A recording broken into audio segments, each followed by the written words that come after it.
دكتور، اليوم يعني من أهم الفعاليات اللي تكون مصاحبة لدورات كأس الخليج حفلات الافتتاح. اليوم شفنا حفل غير عادي، نادر أن نشوفه في دورات كأس الخليج. حفل كان راقي، حفل كان مميز، حضور جماهيري كبير.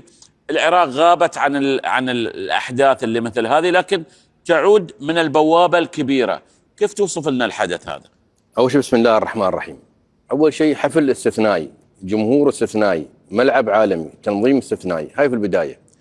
دائما بحكم كتخصصي الرياضة ومجالي في هذا المجال، أنا زرت كثير وعملت كثير، خاصة في الحفل الافتتاح. شاهدت كثير وعاصرت خبراء في هذا المجال، ومنهم الأجانب سواء في دورة 94 أو 96 في الإمارات. أنت شو تريد دائما في حفل الافتتاح؟ الدول الكبيرة اللي كانوا يقدمون دائما إبهار في الافتتاح، الناس ينظرون إلى الأغاني وإلى الموسيقى. لا، أنت شو تريد فكرة، شو تريد عن بلدك تقدمه في حفل الافتتاح. نحن اللي شاهدنا اليوم، أنا أعطي اللجنة المنظمة 10/10.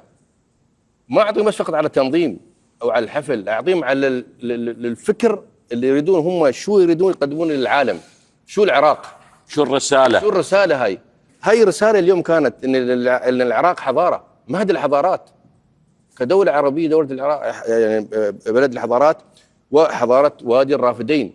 قدموا في عمل شعري ملحمي، قدموا صناعة العجلة اللي سهلت بين الشعوب العالم، اخترع من الحرف والكتابة، التلاقي بين التاريخ والحداثة اللي شفناه، حتى تقديم لدول الخليج قدموا عن طريق تكنولوجيا معالم دول الخليج. فإذا نحن اليوم شاهدنا شيء غير طبيعي.